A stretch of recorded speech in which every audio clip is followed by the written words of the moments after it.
You ever wake up on one of those mornings where the world feels heavier than usual? Like even the air doesn't want to move? Yeah, that was Mountain Hollow that winter morning. Everything was white, frozen, and dead quiet. Except for the wind. The wind always talked in Blackwater Gorge, whistled through the cliffs like it was warning you about something it didn't want to say out loud. Ethan Ward walked that trail the same way he had for years. Head down, shoulders hunched, boots crunching on snow that hadn't thawed in weeks. And honestly, he looked tired. Not the kind of tired a nap can fix. The kind that sits behind the ribs and just pulses there. PTSD does that. War does that. Life does that, I guess. Coda trotted beside him. Big German shepherd, thick winter coat, muscles like steel cables, but eyes soft as warm honey. The kind of dog that made you feel like the world wasn't all bad, even on mornings like this. But Ethan, yeah, he looked stuck inside his own head. He always did on fog-heavy days, and Blackwater Gorge was smothered in fog. Thick stuff, like milk, like you'd disappear into it if you stepped 2 feet off the trail. So, Ethan muttered under his breath, mostly to Coda, we're just gonna walk, clear the mind. That's the plan. Coda's ears twitched like he heard something, or maybe like he disagreed. And then, 1 second the trail was quiet. The next second, everything exploded. Coda froze, muscles locking up so fast Ethan nearly stumbled into him. Coda? Hey, what's... Time 600 moums. But the dog didn't wait. He launched forward, tearing through the fog like something had grabbed him by the soul. Snow flew everywhere. Ethan swore, like 3 times in a row, then chased after him, slipping on ice, grabbing branches, heart doing this wild, painful thumping thing inside his chest. Coda, damn it, slow down! But the dog wasn't listening. Whatever he heard, whatever he smelled, had flipped some instinct in him Ethan hadn't seen before. Not even back when Coda was doing K9 training drills. And then Ethan heard it. A sound so faint he wasn't even sure it was real. A whimper. Or maybe a cry. High-pitched. Weak. Like someone calling out from underwater. He stopped dead in his tracks. No way, he whispered. No, that's not... I'm hearing things, right? That's just the damn river. Except it wasn't the river.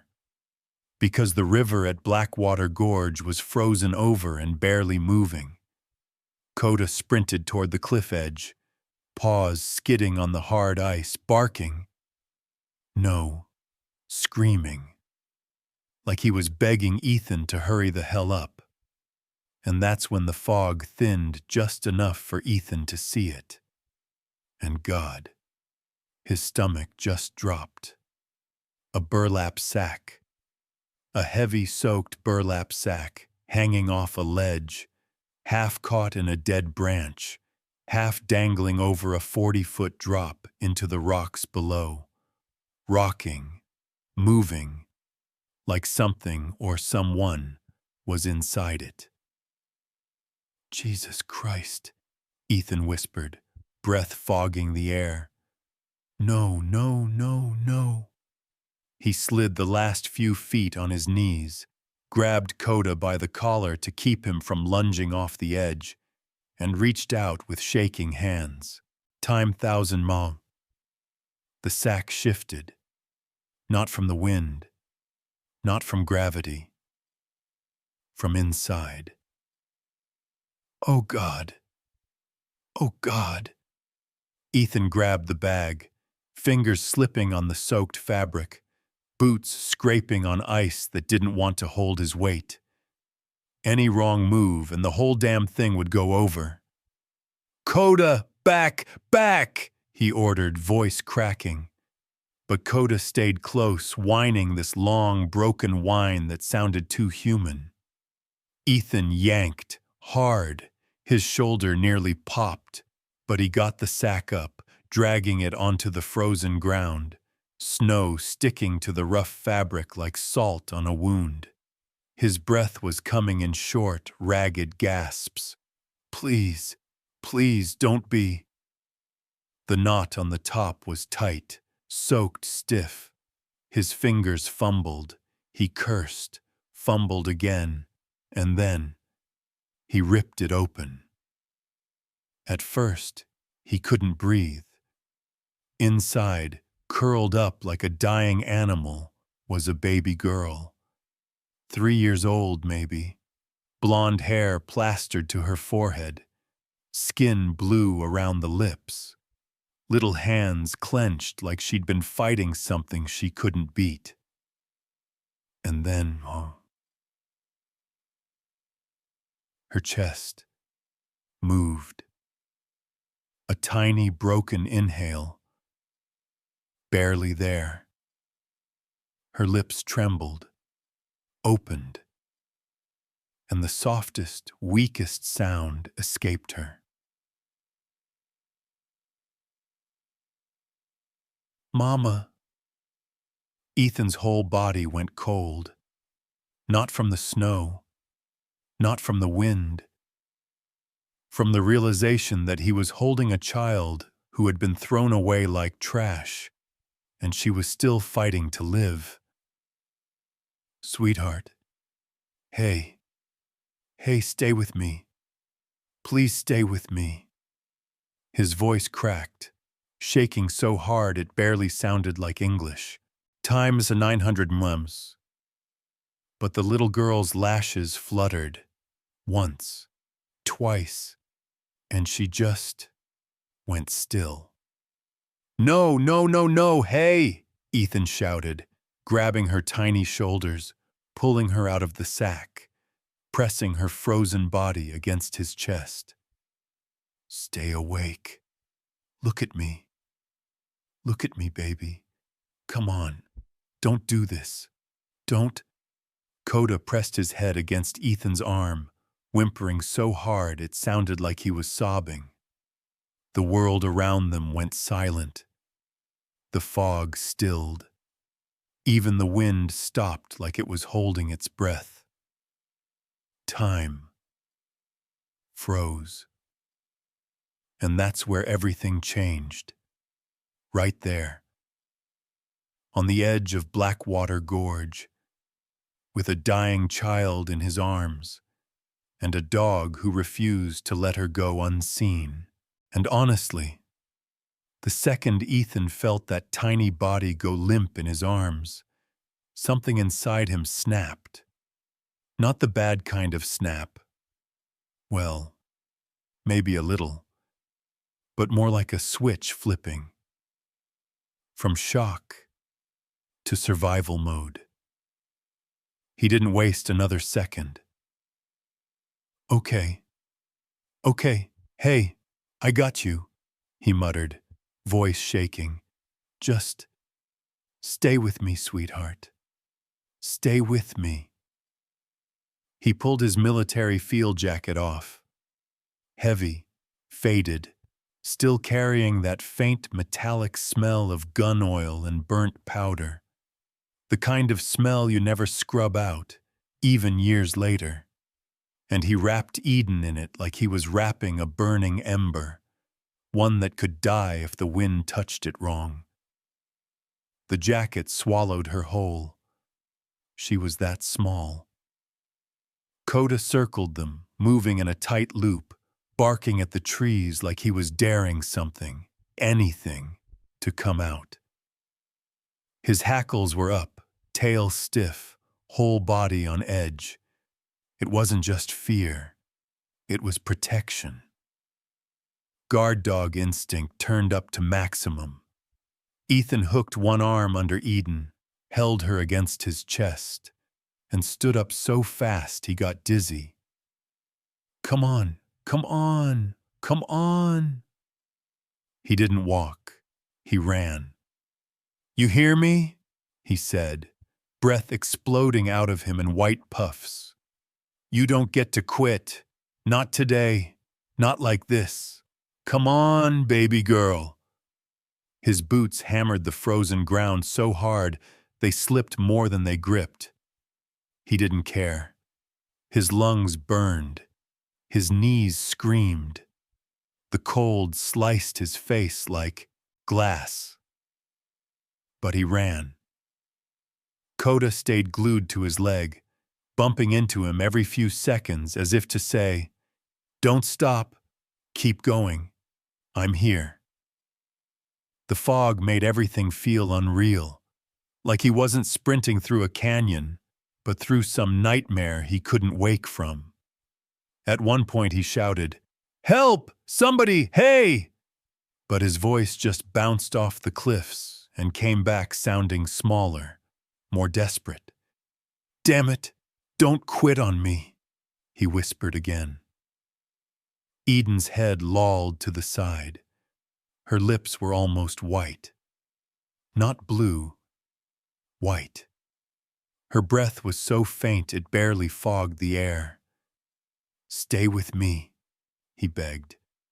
"Stay, hey, look, you're warm now, okay? That's my jacket. That's yours now. Just stay." He wasn't good at praying, but he did then. It was messy and broken and half panicked.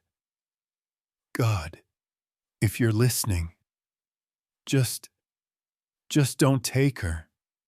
Not like this. Please."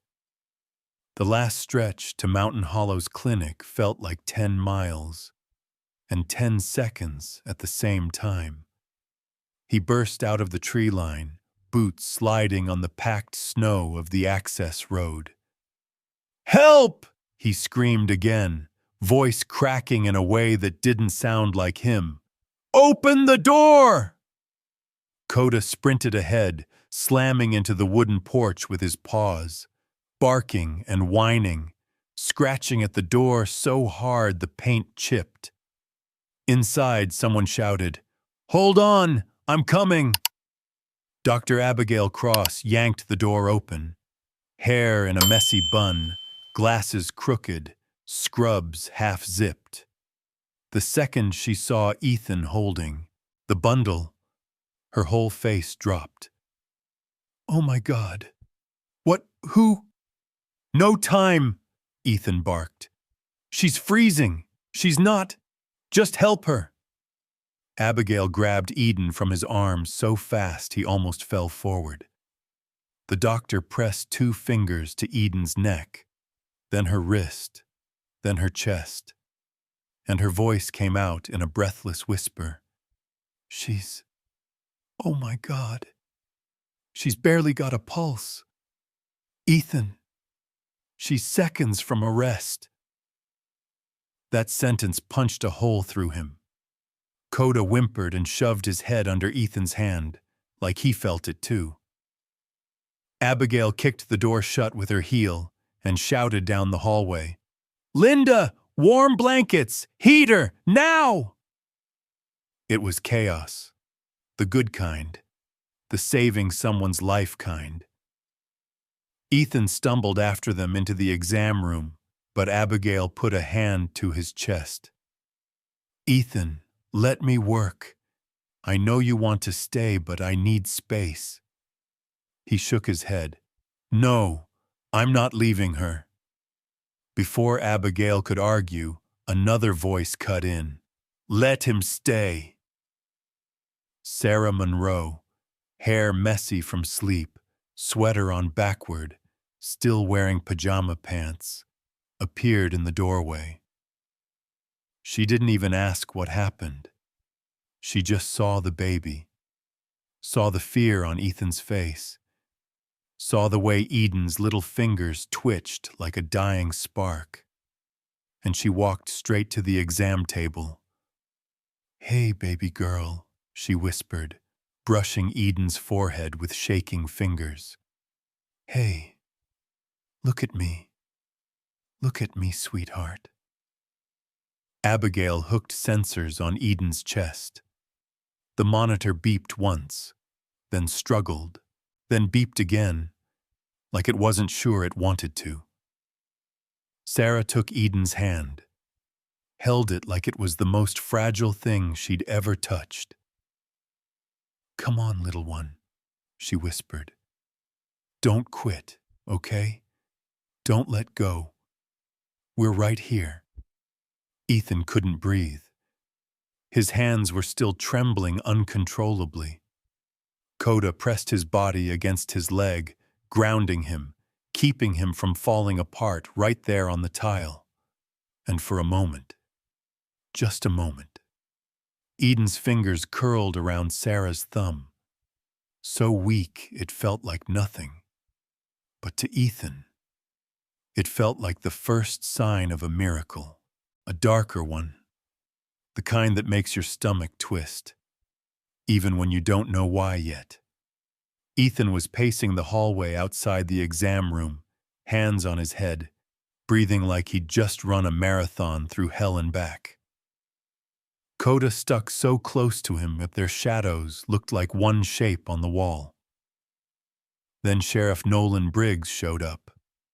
Heavy boots, heavy jacket, even heavier look on his face. He stepped inside, took one glance through the glass window where Eden lay hooked up to wires and warmers, and he just exhaled. Slow, hard, like he already knew this day was going to change everything. "Ethan," he said quietly, "I need to ask you something." Ethan didn't stop pacing. "If this is about how I found her, I told you already, I heard her, the bag was—" "No," Briggs cut in, voice deeper. "It's not about that." He took off his hat. Sheriff Briggs never took off his hat inside. Ever. So yeah, that alone made the air shift. "It's about something else," he said. "Something I checked on the way here." Ethan finally stopped moving. "What?" Briggs swallowed. "There's no missing child report." Ethan blinked. "What do you mean, no report?" "I mean," Briggs said, rubbing a hand over his jaw, "nobody filed anything. Not last night, not this week, not this month. No calls, no alerts, nothing." Ethan stared at him like he didn't understand English. "She's 3 years old," Ethan said, voice cracking. 3. Someone should be tearing the damn state apart looking for her. "I know," Briggs replied. "That's why something's wrong. Very wrong." The hallway went quiet. Too quiet. Even the beeping from the exam room felt muted, like it didn't want to interrupt what was about to come next. A door opened down the hall, and a woman stepped inside the clinic like she was afraid the building might swallow her whole if she made a sound. Linda Reyes, late 30s, hair in a messy braid, hands shaking like she'd been gripping fear for too long. Ethan had seen that look before, in villages overseas, after bombs, in mothers who'd lost everything but still stood on their feet. "Linda," Briggs said gently, "you sure you want to do this?" Linda nodded, although the movement looked more like a tremor. He deserves to know, and that little girl, she deserves more than lies. Ethan's eyebrows knit together. I'm sorry. Do I know you? No, she said softly. But I know her, Eden. Her eyes moved toward the exam room, and her face crumpled. I knew her when she was born. Ethan felt something cold slide down his spine. Briggs stepped closer to Linda. Tell him what you told me. Linda took a long, shaky breath, like she had to pull the words up from somewhere deep and painful. Eden wasn't kidnapped, she whispered. She wasn't lost. And then she looked Ethan dead in the eyes. She was meant to disappear. Ethan's mouth opened, but nothing came out. It was like his brain rejected the sentence. Linda kept going. 3 years ago, her mother, Megan, she had a baby, Eden, time 400 mems. But Megan wasn't married. No father in the picture. And her dad. She hesitated, like even saying his name felt dangerous. Her dad, she repeated, is Samuel Thornton. Briggs muttered a curse under his breath. Ethan frowned. Thornton, like... Linda nodded, tears filling her eyes. Yes, the Samuel Thornton, governor of Wyoming. The hallway tilted a little. Ethan steadied himself on the wall. Linda wiped her face with trembling hands. He told everyone the baby died, forced Megan to stay out of sight. Then he paid someone to take Eden away, to make sure she'd never be found. Ethan's pulse hammered so hard he could hear it in his ears. You're saying... He stepped closer, voice raw. You're saying that little girl in there was thrown out like garbage to protect a politician's image? Linda nodded, crying now. I heard him myself. Handle it. Make it clean. He said those exact words. And that's when Ethan snapped. He punched the wall hard. Not one of those dramatic movie punches. A real one. The kind that splits your knuckles instantly. Blood smeared across the drywall. Coda barked and jumped up, pushing his head under Ethan's arm, whining loud, trying to pull him back down to earth. Ethan braced his bloody hand on his knee, trying to breathe. 3 years, he hissed. She cried for her baby for 3 years. Linda nodded again. Megan thinks Eden is dead. Time 500 mos. She has no idea her child is alive. She has no idea her father lied to her. Briggs added quietly, Thornton has power, money, connections, enough to bury anything. Ethan stood up straight, chest rising and falling like a storm.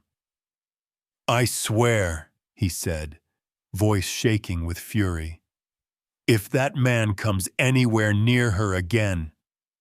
Briggs held up a hand. Ethan, stop.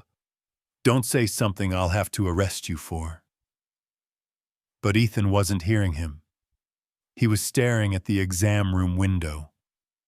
At Eden. At this tiny little person who'd fought to live even when the world tried to erase her. His voice dropped to a whisper. She deserved a chance. She deserved something better than this. Linda wiped her cheeks, then whispered, Some people aren't born evil, Ethan, but some people choose it. and Samuel Thornton chose it the day he threw his own granddaughter away. The hallway went silent again. Too silent. And Ethan felt this cold, burning question curling inside him. One he couldn't shake off. If you were Ethan, would you be able to forgive a man who tried to erase a child? Or would you fight until your last breath to protect her? A, B, or C?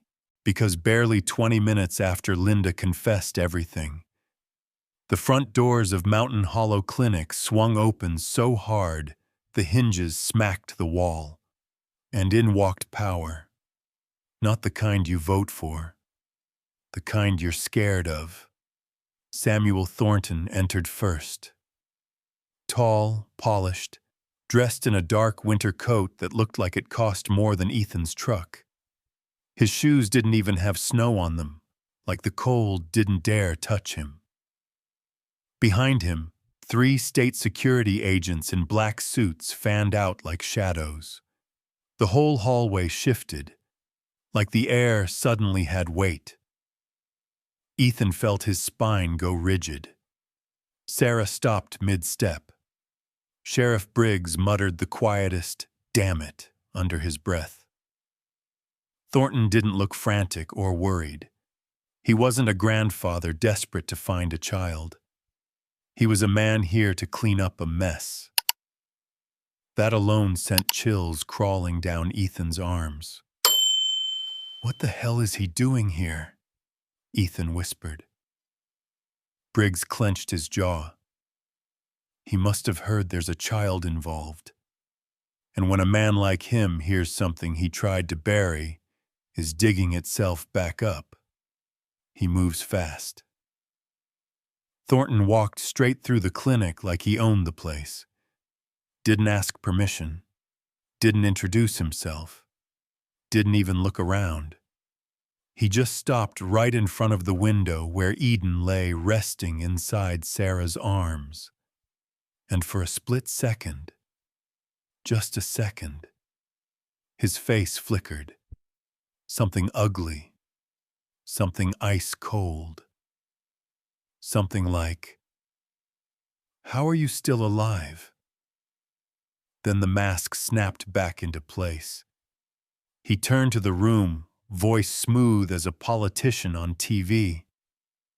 "This child," he said, not even glancing at Ethan or Briggs, "belongs to the Thornton family." Sarah felt Eden flinch in her arms, like the sound of that voice hurt. The little girl's eyes fluttered open, confused, exhausted. And then she saw the strangers, and panic hit her like lightning. She screamed, not just cried, not scared child stuff. This was a terror scream, deep, guttural, the kind that rips its way out of a child who's already known too much pain. She clawed at Sarah's shirt, tiny fists gripping the fabric so tight her knuckles turned white. "Ma, ma, ma, ma, ma." Sarah held her tighter.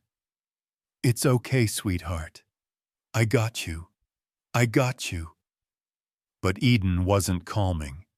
She was shaking, sobbing until she gasped for breath. Coda barked so loud the windows vibrated, springing up from the floor like a missile aimed at the security agents. And that's when Ethan stepped forward, chest rising, eyes blazing, everything in him snapping into protective mode. "Don't," he said, voice low enough to make the agents shift. "Don't take another step." Thornton raised an eyebrow, not scared but annoyed, like someone had interrupted his schedule. "And you are?" he asked flatly. "I'm the one who found her," Ethan said, "freezing to death in a damn burlap sack.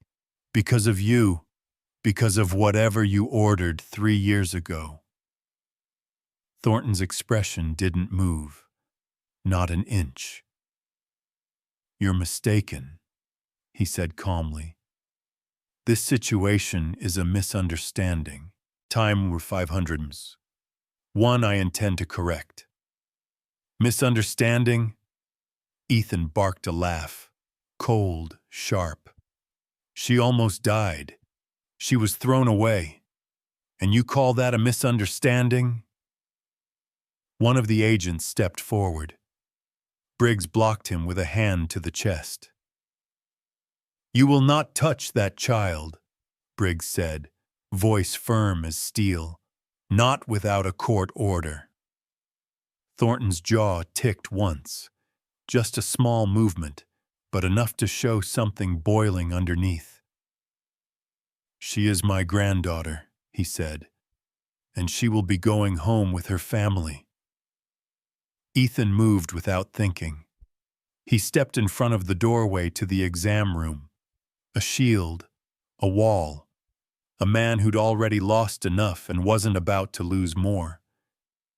"You mean the family that lied about her death?" Ethan snapped. "Or the family that tried to make her disappear so you wouldn't look bad in the newspapers?" A ripple went through the hallway. Even the security agents stiffened. Thornton's eyes darkened. Finally, the mask cracked. And what sat underneath wasn't grief or fear or worry. It was entitlement. Pure, raw entitlement. "You have no idea what you're involving yourself in," Thornton said softly. "Walk away." "No," Ethan said. "Not this time." Eden hiccuped through sobs, burying her face deeper into Sarah's chest. Her little hands were shaking so violently that Sarah wrapped both arms around her, whispering over and over, "You're safe, baby. I promise you're safe." And the sickening part? The worst part? Time 900 ms. Even crying like that. Even terrified. Thornton didn't flinch. He didn't soften. He didn't seem bothered at all. He just looked irritated, like a man being kept from finishing a task. Coda growled. Deep, warning, primal. Thornton turned toward the door. "We'll settle this properly," he said, smoothing his coat. "Legally. And when we do, she comes with me." He walked out, his bodyguards following like shadows. But as he reached the doorway, he paused, turned slightly, and looked back at Ethan. "Enjoy your moment, Mr. Ward," he said quietly, "because it won't last." Then he left. The clinic felt like it exhaled all at once, releasing tension that had coiled tight enough to choke everyone in the room. Ethan didn't move. He just stared at the empty doorway, fists clenched, heart hammering so loud, Coda nudged him like he could feel it shaking through the floor. Sarah whispered, voice trembling, "Ethan, what if he actually wins?" Ethan swallowed hard, eyes locked on where Thornton had stood. "Then," he said, "we fight like hell." If the confrontation at the clinic felt like a fuse being lit, then the courthouse, yeah, that was the explosion waiting to happen. You could feel it the second you walked in. This wasn't just another custody hearing. This was Wyoming sitting on the edge of its seat, wondering how far the truth could shake the ground. People packed the benches. Reporters lined the aisle. Even the judge looked like he hadn't slept. Ethan stood at the plaintiff's table, stiff as a board, jaw tight enough to crack a tooth. Sarah sat beside him, holding Eden in her lap. Tiny, bundled, cheeks still pale from what she'd survived. And Coda was curled at Ethan's feet, every muscle coiled, like even he understood that what happened today could change everything. Across the room sat Samuel Thornton, smug, polished, wearing confidence like armor. His attorney, some fancy guy from Cheyenne, whispered to him every other second, probably rehearsing whatever lies they planned to drop on the room. But then the judge cleared his throat. "We will begin with witness testimony." And just like that, the temperature dropped 10 degrees. Briggs stood and said, "Your Honor, the plaintiffs call Linda Reyes." Linda looked like she might collapse on her way to the witness stand. She wrung her hands, eyes red, shoulders trembling, and when she sat down, you could see the guilt eating her alive. "Ms. Reyes," the judge said gently, "you may proceed." Linda took a deep breath, then another, then finally looked up. "It's time to—" "I heard him," she whispered. Ethan leaned forward. "Tell them," Sarah murmured. Linda's voice shook, but she didn't stop. "I heard Governor Thornton say it 3 years ago. I was cleaning the hallway outside his study, and I heard him tell someone, 'Make the baby disappear.'"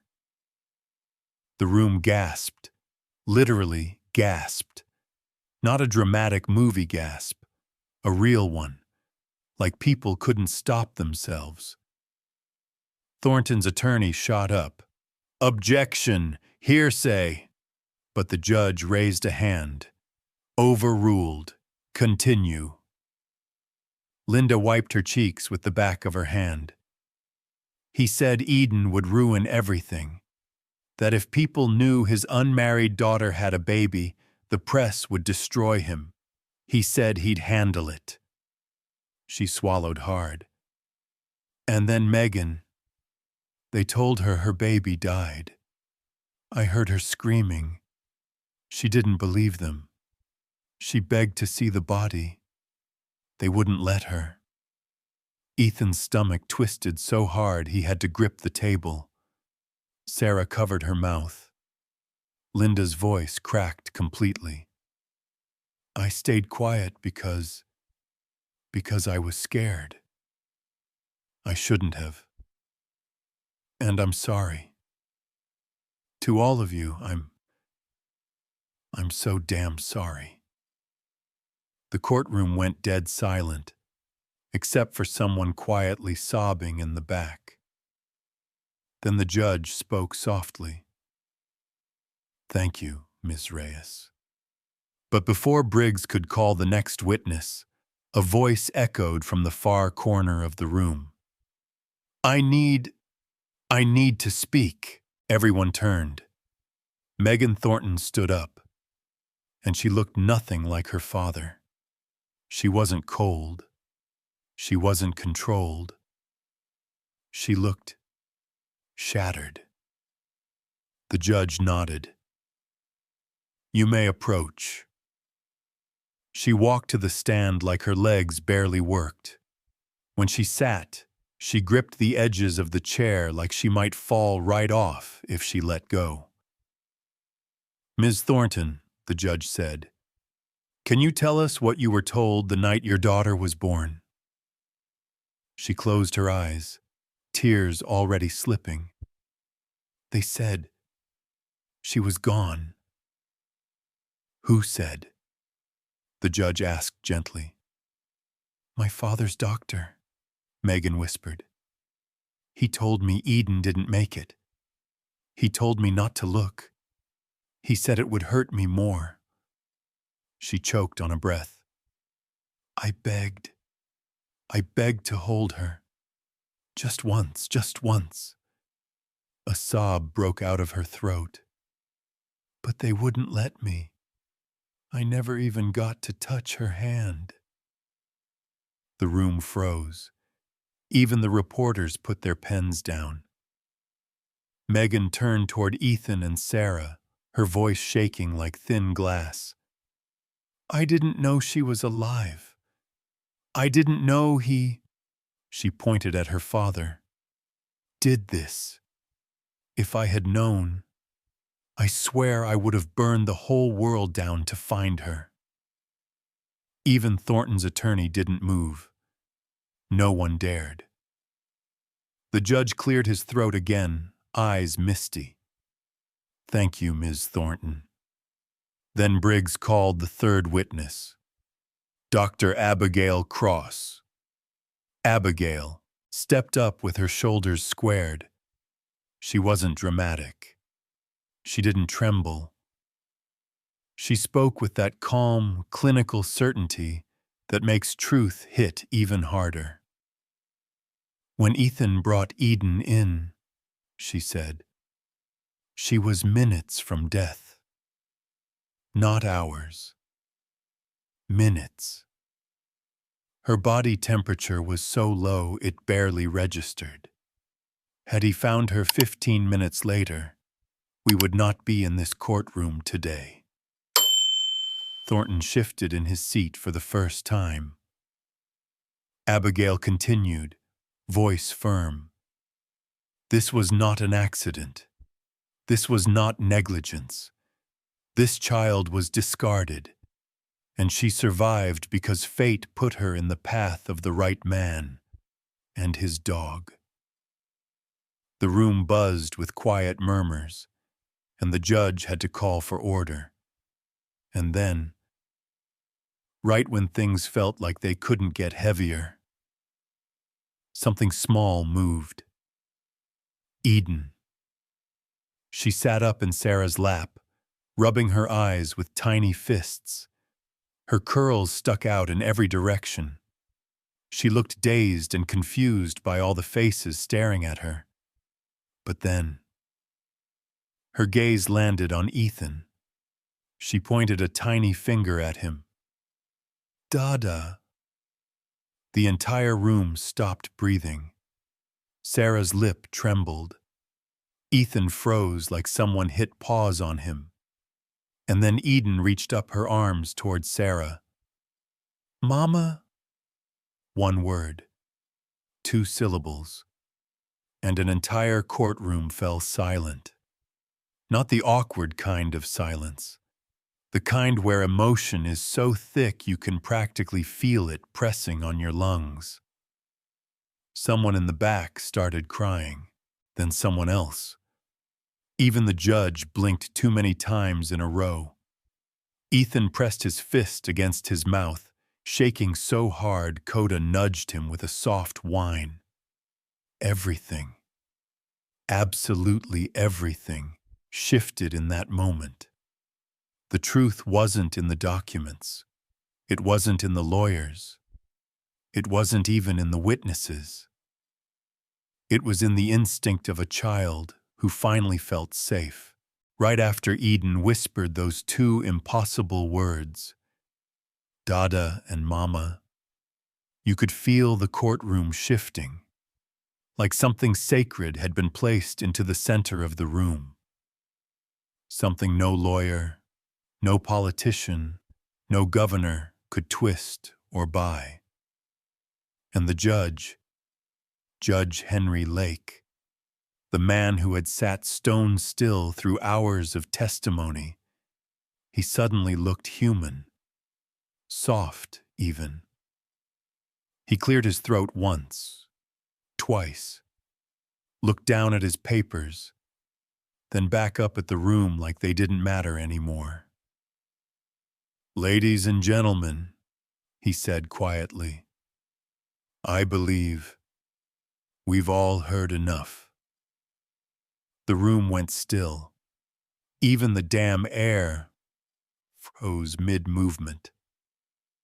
Judge Lake removed his glasses, folded them carefully, placed them on the bench. A gesture so small, but somehow, it felt like a hammer being lifted.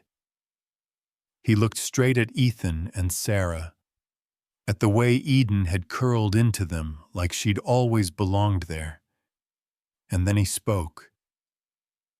After reviewing the evidence, the testimony, and, most importantly, the well-being of the child, a pause. A heavy, meaningful pause. The court hereby grants full and permanent custody of Eden Monroe Ward to Sarah Monroe and Ethan Ward. The room didn't react at first, not because they didn't hear it, but because they were stunned. It was like the world stopped for half a second. And then, the courtroom erupted. People gasped, cried, clapped so loud the windows rattled. Someone shouted, "Thank God!" Another yelled, "Finally!" Sarah covered her mouth with both hands, shoulders shaking as Eden clung to her neck.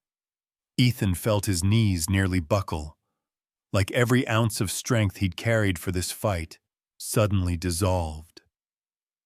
Coda barked, a sharp, joyful bark, the kind that made half the courtroom laugh through tears. Even the judge smiled. But the loudest sound, the one that cut through everything, was Megan. She collapsed into her seat, hands covering her face, sobbing so hard her whole body folded over. "Con, took Antoine, Roy," she gasped. My baby is safe." Ethan walked toward her before he could think. Sarah followed, Eden still wrapped in her arms like a tiny heartbeat. Megan looked up. Her eyes were wrecked, red, swollen, overflowing with grief and relief tangled together. "I'm so sorry," she whispered. I didn't know he—" Her voice dissolved into tears. Sarah crouched, placing a gentle hand on Megan's shoulder. "You didn't fail her," Sarah whispered. "You were lied to, but you didn't fail her." Megan shook her head violently. "No, you saved her. You both. You saved her in ways I couldn't." Ethan opened his mouth, but no words came. He wasn't good with comfort, wasn't good with emotions. But this time, he didn't need words. He simply nodded. And for Megan, that nod meant everything. But across the room, across the sea of crying strangers and cheering townsfolk, Samuel Thornton's world was cracking open. He wasn't standing anymore. He wasn't composed. He wasn't powerful. He was frozen, completely still. Eyes wide, jaw clenched, face pale like blood had abandoned him. For the first time since stepping into that courthouse, he looked small. His attorney leaned in, whispering frantic things. "We'll appeal. We'll fight it. This isn't over." But Thornton didn't respond. He just stared straight ahead, watching Sarah and Ethan hold the child he tried to erase, watching a courtroom reject him, watching every lie he'd built crack under the weight of truth. Briggs stepped beside him, badge glinting under the fluorescent lights. "Governor," Briggs said quietly, "we'll be contacting the district attorney this afternoon. There'll be an investigation." Thornton didn't blink. Briggs continued, sharper. "No one is untouchable. Not anymore." Around them, the celebration grew louder. More hugs, more tears, more disbelief. Time 400. that this child, who should have been a statistic, was now held by people who loved her fiercely and openly. But in the middle of all that, something soft happened. Eden reached out from Sarah's arms, tiny fingers stretching. "Mama," she mumbled, still sleepy. Sarah cried harder, kissing Eden's forehead. Then the little girl turned to Ethan, held out both arms and said again, "Dada." And Ethan, this tough, haunted man who'd spent years trying not to feel anything, finally broke. He picked her up, held her against his chest, and whispered into her hair, "You're home now, kiddo. I got you." The courtroom didn't need a gavel, didn't need another word. The verdict wasn't just a decision. It was a release, a redemption, a miracle wrapped inside a moment. A moment when justice didn't whisper. It roared. And for the first time in a very long time, Ethan, Sarah, Megan, even the whole damn town felt something like peace. If the courthouse was thunder and applause and people crying into their sleeves, then the days after, yeah, they felt like the soft rain that finally shows up when the storm's finished tearing everything down. Not dramatic, not loud, just healing. Real healing. And honestly, no one needed it more than Ethan. For the first time in years, he slept. Not light sleeping, not the half-awake, half-panicked, "Is there something in the room" kind of rest he'd gotten used to since Afghanistan. I'm talking deep sleep, the kind that doesn't even feel real at first. It happened 3 nights after the verdict. He fell asleep on the couch with Eden curled against his chest, her tiny hand gripping his flannel like it was the most natural thing in the world. Coda lay at his feet, one paw over Ethan's boot, like he was on guard duty, and Sarah had covered them with a blanket before turning off the lamp. Somewhere in the middle of the night, Ethan jolted, out of habit, out of muscle memory. But then something strange happened. The nightmare that usually chased him awake never hit. The fire, the sand, the screams, they didn't come. Instead, all he heard was the soft, steady breathing of a little girl who trusted him enough to sleep on his chest. He blinked at the ceiling, confused, kind of freaked out. Then he realized something wet was on his face. Not sweat, not fear. A tear. A damn tear. He whispered, "You're okay. I'm okay. We're all okay." That was the first small miracle. The second miracle? Sarah. Sarah, who hadn't truly laughed, not from the heart, since her husband died 5 years earlier. For so long she'd smiled politely, spoken softly, helped quietly, but she hadn't shown joy, real joy, until now. It started tiny, just this soft spark in her eyes when Eden reached for her, then it grew. Warm, glowing, making her cheeks flush and her dimples show again. The first time Ethan saw it, he froze. "Wow," he muttered. "What?" she asked. "You're smiling, like actually smiling." She laughed, and the whole cabin felt brighter. "Yeah," she said softly. I guess I forgot how. And Eden. Oh man, Eden was a whole miracle on her own. She got stronger every day. Her cheeks turned pink. Her steps got steadier. Her voice got louder, especially when calling, Mama!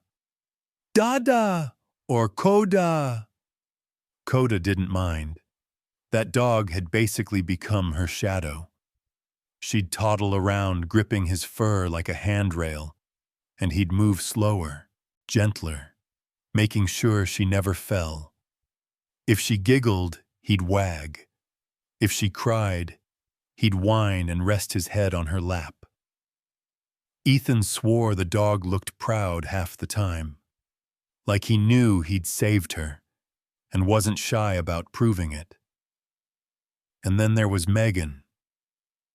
Her healing was different, complicated, raw. Judge Lake had allowed supervised visits at first, which terrified her. She thought Eden would reject her. But kids don't hold grudges. They just feel. The first time Megan walked into the cabin, her hands shook so hard she almost dropped her purse. She knelt slowly, like approaching a wild bird. Hi, sweetheart, she whispered. It's okay. You can just look. You don't have to. But Eden toddled forward, studying her. Not afraid, not running, just curious. And then, like it was the easiest thing in the world, she pressed her tiny palm against Megan's cheek. Megan broke instantly, knees hitting the floor, arms around herself, crying so hard she couldn't breathe.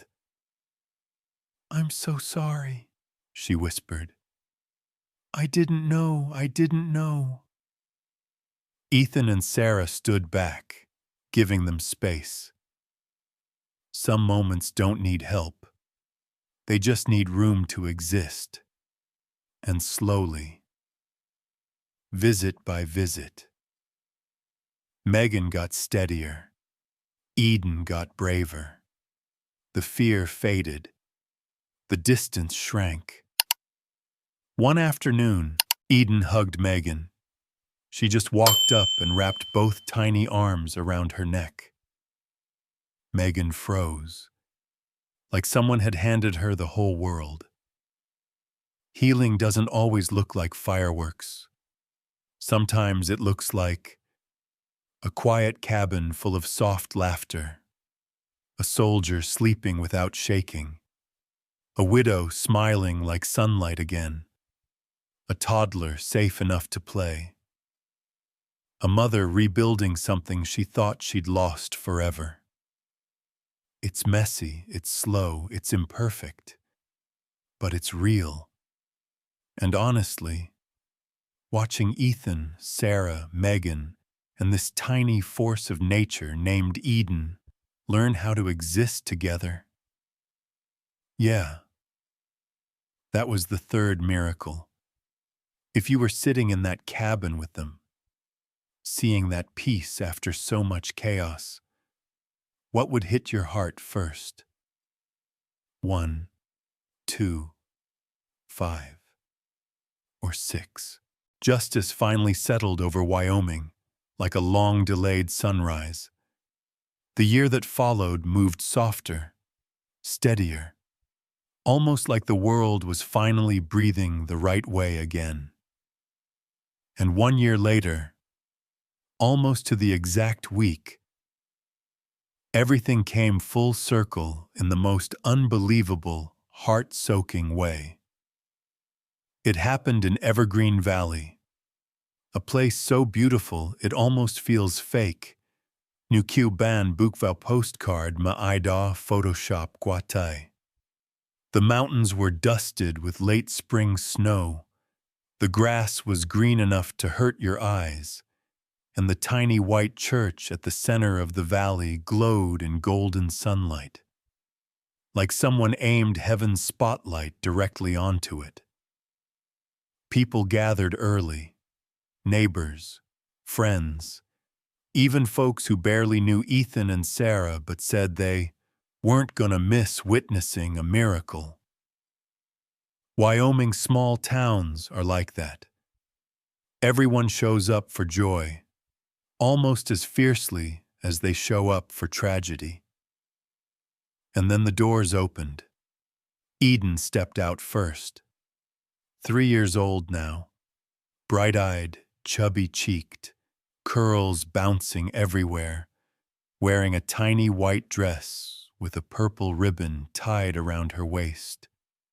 In her hand was a basket of petals, lavender, cream, soft pink. She looked down the aisle, took a deep breath like she was about to do something heroic, and whispered, "Ready, Coda?" Coda woofed quietly behind her, gentle, proud, and padded forward, a giant purple bow tied around his neck. He looked like a dog who both hated the bow and somehow understood the assignment. Eden marched forward with all the determination of a toddler who believes she runs the world. She tossed petals in little explosions. Some landed in the aisle, some hit guests in the lap. One landed on Briggs's hat.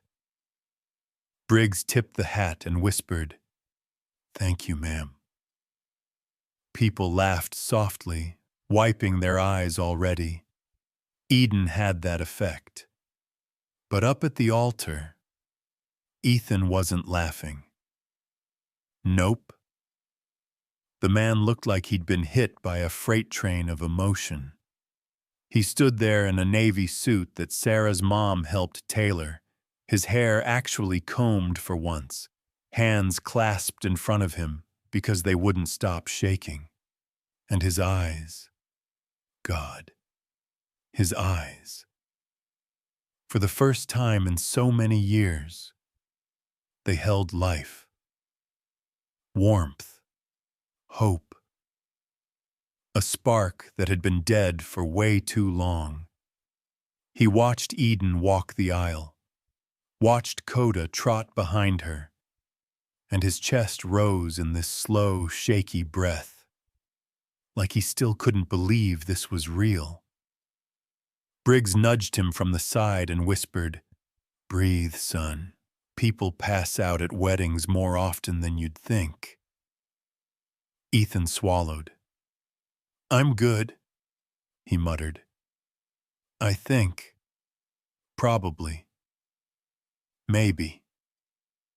But then, the music changed. Time thousand psalm, soft piano, a little violin. And then the doors reopened. Sarah stepped into the light, and everything, every voice, every whisper, every breath just disappeared. She wore a simple ivory dress, flowy at the bottom, fitted at the waist. Her chestnut hair braided over one shoulder, wildflowers woven through it. Her cheeks glowed. Her lips trembled in a small, hopeful smile. And her eyes, hazel, warm, locked onto Ethan like he was the only person on earth. Ethan felt his knees weaken, actually weaken. "Holy," he whispered, then caught himself before finishing the sentence in a church. Sarah took the slow walk forward, every step a story. 5 years of widowhood, 5 years of raising walls, 5 years of keeping her heart small. And now, she was walking toward a man who'd been to hell and back, and somehow still saved enough love to give her. When she finally reached him, Ethan let out a breath he didn't know he'd been holding. You okay? She whispered. He shook his head. No, I'm gone. Completely gone. She laughed, tears already in her eyes. Reverend Hayes began the ceremony, voice warm, a little shaky. But honestly, nobody remembered the exact words he said. What everyone remembered was the moment Ethan slipped the ring onto Sarah's finger. His hand shook. His voice cracked. He had to restart twice. Sarah, he whispered, I don't know how to say this right. I'm not good with words. But his voice broke. You and Eden, you saved me. You pulled me out of something I didn't think I could get out of. You gave me a life worth waking up for. Sarah broke. Actual, full-body, unstoppable crying. She grabbed his face gently and whispered, Ethan, you saved us too.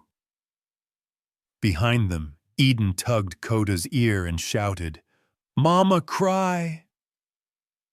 The crowd laughed through their tears, and when Reverend Hayes finally said, I now pronounce you husband and wife, Ethan kissed her, like a man who finally understood what being alive felt like. The crowd erupted. People cheered. Sarah laughed into Ethan's chest. Eden threw the rest of her petals into the air. Coda howled. Loud, proud, perfect. And Evergreen Valley, bathed in sunlight, wrapped in mountains, echoing with joy, held the moment like a treasure. Because this wasn't just a wedding. It was redemption. It was resurrection. It was a family that wasn't supposed to exist, finally becoming whole. If the ceremony at Evergreen Valley was the moment everyone cried openly, then what came afterward? In the banquet area under the shade of the old pines was where the deepest wounds were finally stitched up. The reception sat in the wide meadow behind the church. String lights hung between tall pines. Soft music floated in the warm air. Kids chased each other between picnic tables, and the mountains stood around them like giant witnesses to a miracle. Ethan and Sarah were still being pulled from hug to hug, both of them looking dazed and glowing, like two people who couldn't believe the world had finally stopped hurting them. But the real story, the part no one could look away from, was happening a few feet away under a canopy of lights. Megan stood alone near the drink table, hands clasped so tightly her knuckles stayed white. She kept brushing her hair back, smoothing her dress, biting her lip, like she was preparing herself for something terrifying and beautiful at the same time. She watched Eden from a distance, her eyes following every bounce of those tiny curls, every squeal, every petal Eden found on the ground and tossed into the air like confetti. And yeah, Megan was smiling, but it was the kind of smile that hurts. The kind you make when love and sorrow push against each other inside your chest until you can hardly breathe. Sarah noticed her first. She walked over, touched Megan's arm gently, and whispered, She wants to see you. Megan's eyes widened. Are you sure? I don't want to confuse her or... You're not confusing her, Sarah said softly. You're part of her story. She knows that. Just go. Trust it. Megan nodded. though her breath trembled so hard her shoulders shook. And then Eden spotted her. It was like the whole meadow paused. The little girl froze mid-bounce, turned her head, and her blue eyes landed right on Megan. For a second, Eden didn't move, just looked, studied, like she was taking in every detail of the woman who'd cried for her for years without ever knowing she was a love sauve.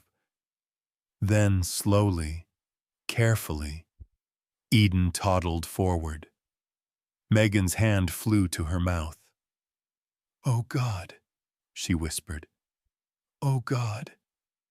Eden reached her, stopped right in front of her knees, tilted her head to one side, and simply stared up at her.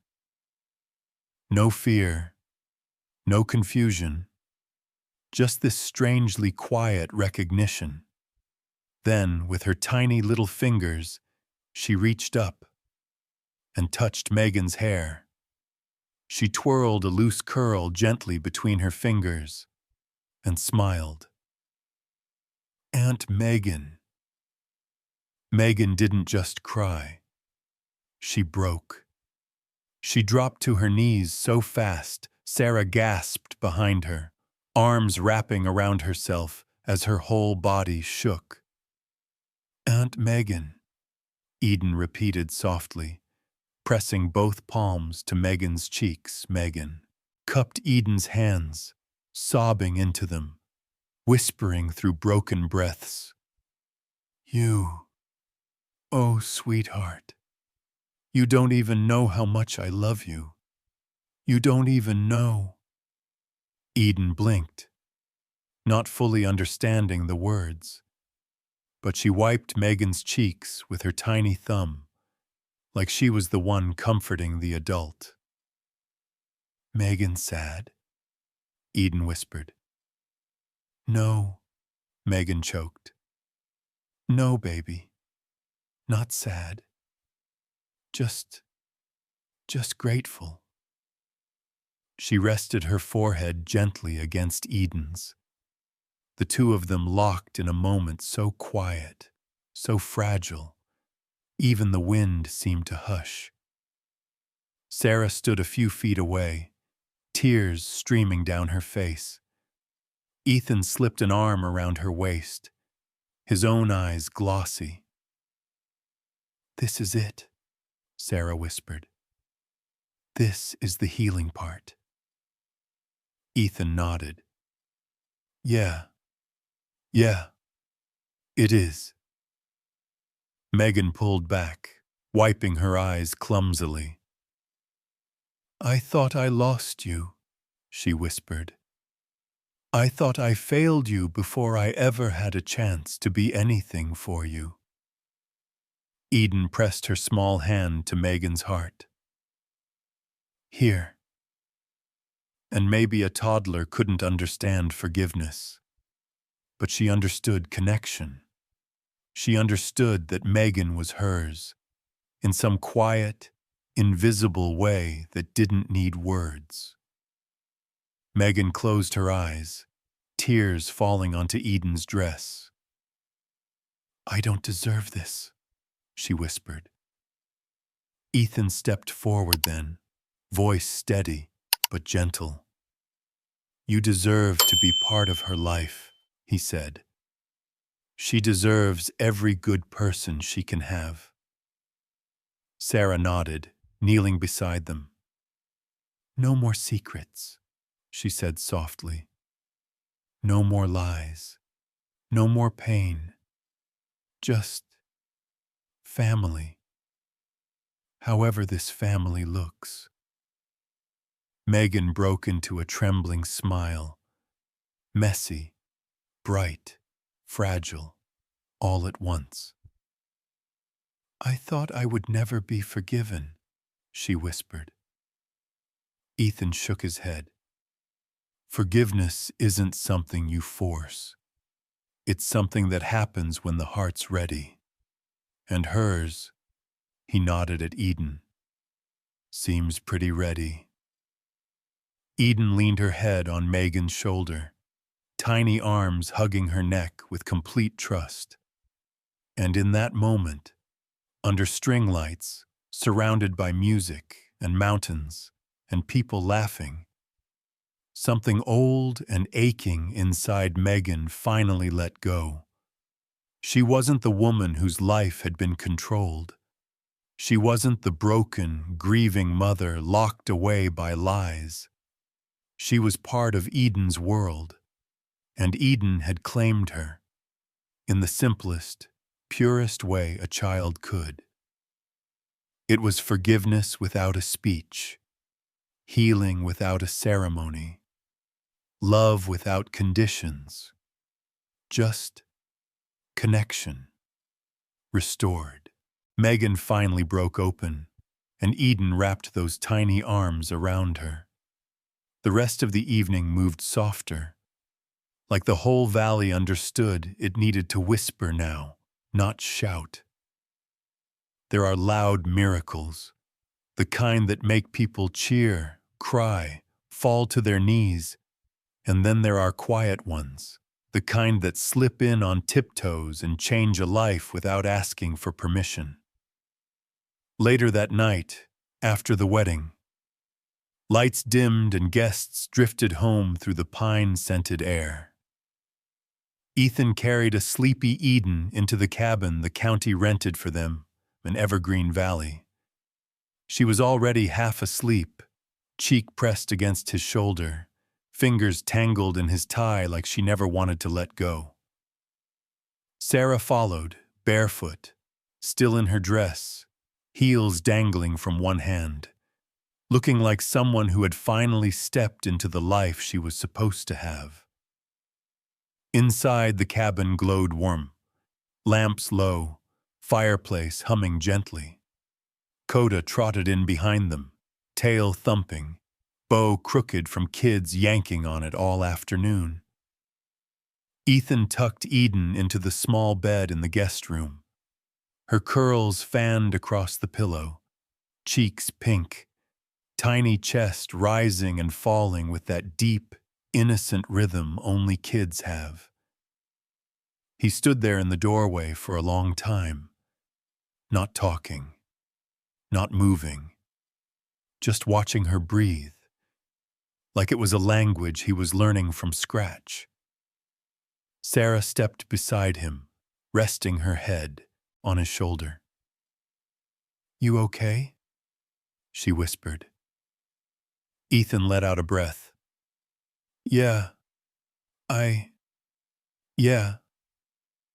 just thinking." "About what?" He rubbed the back of his neck. "Everything," he murmured.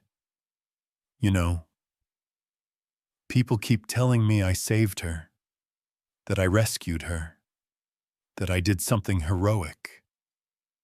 He exhaled shakily, almost laughing at himself. "But if I'm being honest, I think it was the other way around." Sarah frowned gently. "What do you mean?"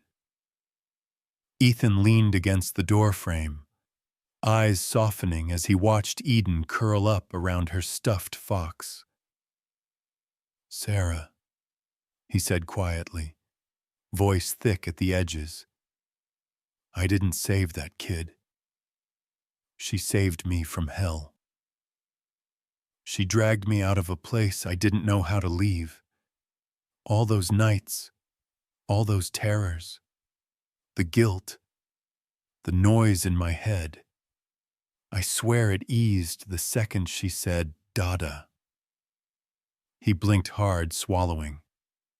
"She didn't just give me a reason to live. She gave me a reason to hope again."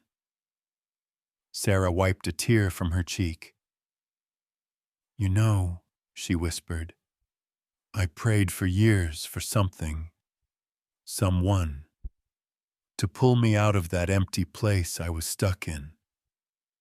After my husband died, I kept asking God, 'Why'd you take him and leave me with nothing?'" She looked at the little girl in the bed. And then one freezing morning in Blackwater Gorge, he sent us a miracle wrapped in a burlap sack. Time 1,300 sems.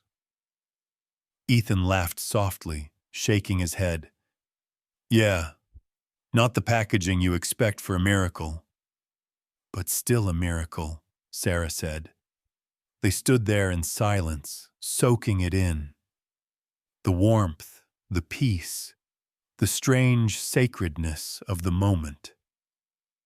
At their feet, Coda circled once, then lay down right in front of Eden's door, resting his head on his paws. His eyes didn't close. He just kept watch. Calm, unblinking, almost wise. Sarah smiled. Look at him, she whispered, like a guardian angel with fur. Ethan looked down at Coda, at the dog who barked that life-saving bark at Blackwater Gorge, who refused to give up, who dragged him forward when he froze. He knew, Ethan whispered. That day, I swear he knew she was there. Before I even heard anything. Before I even realized something was wrong. He did, Sarah agreed. Sometimes animals sense what we ignore. Ethan crouched down, scratching behind Coda's ears. You're a good boy, he murmured. A damn good boy. Coda thumped his tail once but didn't budge from his post. After a long, quiet moment, Sarah slipped her hand into Ethan's. You know what I think? She asked softly. What? I think God lined every tiny piece up, every second, every breath, every step, all so you'd be walking by that gorge. At the exact moment, she whispered for help. Ethan swallowed hard. Yeah, he whispered. It's like one bark changed everything. One bark, Sarah echoed, smiling. One moment. One miracle. They stood there in the dim hallway, listening to the tiny sounds of a sleeping child and the soft rustle of pine trees outside the window. Nothing dramatic, no big speeches, no thunder from the sky. Just peace. A peace earned in blood, fear, truth, and love. A peace they never thought they'd get. Ethan looked at Sarah, really looked, and whispered, She saved me. Sarah leaned her head against his chest. And you saved each other. Some miracles arrive like lightning, some like a whisper, some like a dog's bark echoing across a canyon, and some, like Eden, arrive exactly when a broken soul needs them most. After that night in Evergreen Valley, when Ethan whispered that Eden had saved him, the world seemed to settle into a calm they'd never known before. Not calm like everything's perfect. Calm like, we survived the storm, now we get to breathe. The little cabin in Mountain Hollow sat tucked between tall, whispering pines, golden light spilling from its windows like a beacon against the blue evening air. Inside, the fire crackled in the stone fireplace, casting warm flickers of orange across the wooden walls and the braided rug Sarah bought at the county fair last month. Everything felt slow, soft, settled. Ethan sat on the old couch, springs a little squeaky, cushions a little lumpy, but tonight, it felt like the most comfortable place on earth. Eden curled on his chest, tiny fingers gripping his shirt, warm breath puffing softly against his collarbone. She was out cold. The deep, loose-limbed sleep only toddlers manage. Ethan didn't move, didn't dare, didn't even breathe too loudly. He just held her like she was the missing piece he never knew he'd been searching for. Sarah sat beside him, leaning her head on his shoulder. Her hair smelled like vanilla and cedar. Some shampoo she pretended she bought on sale even though Ethan knew she didn't. Her hand rested gently across Eden's back, fingers tracing small circles like a lullaby only a mother could write. Coda lay at their feet, stretched, out across the rug, chin on his paws, eyes half closed, but still alert. Always alert. Like he knew that protecting these three souls was the job he'd been born for. There wasn't much noise in the cabin. Just the fire. Just the wind. Just the soft rhythm of three hearts that had finally found each other.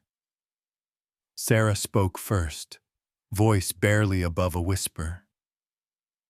"You ever think we weren't supposed to end up here?"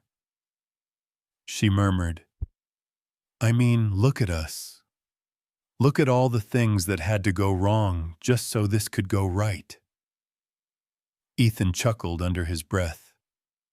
"Yeah, it's like fate was playing Jenga with our lives, pulling out pieces until everything almost collapsed, then somehow catching the tower right before it fell." Sarah nudged him gently. "Not fate," she whispered. "I don't think fate cares that much." "What then?" Ethan asked, kissing the top of Eden's head. She hesitated, searching for the right words. "I think God sends us the right souls," she said softly, "at the right time, exactly when our hearts are breaking." Ethan stared at Eden, at her small hand rising and falling with each breath, at her little nose scrunched in sleep, at the smudge of frosting still stuck near her ear from the wedding cake. "Yeah," he whispered. "Yeah, he does." The fire crackled. Coda sighed contentedly.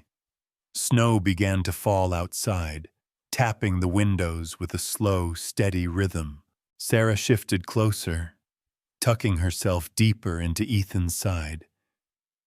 "You know what the crazy part is?" she asked. "What?" "I used to think my life ended the day my husband died. I thought God closed the book on me, just snapped it shut, and walked away." She paused, voice trembling just a little. "But then Eden showed up in that gorge, and then you showed up in my life. And suddenly, it wasn't an ending anymore. It was the beginning of something I never saw coming." Ethan swallowed hard, feeling that swell of emotion rise in his chest again. Something warm, heavy, holy. He whispered, "You gave me a family again." "And you gave me hope again," Sarah replied. Silence settled over them, not the awkward kind, but the kind that feels earned, sacred. Like the whole world had folded itself around their little cabin, protecting the tiny miracle sleeping between them. Ethan brushed a curl from Eden's forehead. "Look at her," he murmured. "She has no idea how much she changed." Sarah smiled. "Oh, she'll know someday. Think she'll remember any of it?" "No," Sarah said softly, "but she'll feel it. Kids remember love in their bones." Outside, the snow thickened, blanketing the pines in white. Inside, warmth wrapped around the three of them like a soft quilt. Ethan leaned his head against Sarah's, voice low and steady. Time 700 mams. Whatever happens next, he whispered, we face it together. Sarah nodded, squeezing his hand. Together. The word fit them perfectly. Coda lifted his head then, just enough to check the room.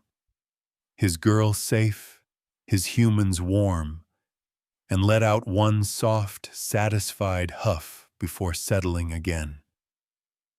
The fire pulsed, the snow fell, and in that small cabin in Mountain Hollow, 3 lives, once shattered, once lost, fit into the same quiet moment like they were made for it. Not a fairy tale, not a miracle wrapped in lightning. Just love, just healing, just the right souls, sent at the right time. Some stories don't need a perfect ending. They just need a true one. And this one, yeah, this one was true. If you were sitting in that warm little cabin, watching Eden sleep in Ethan's arms, what would you feel first? A, B, or C?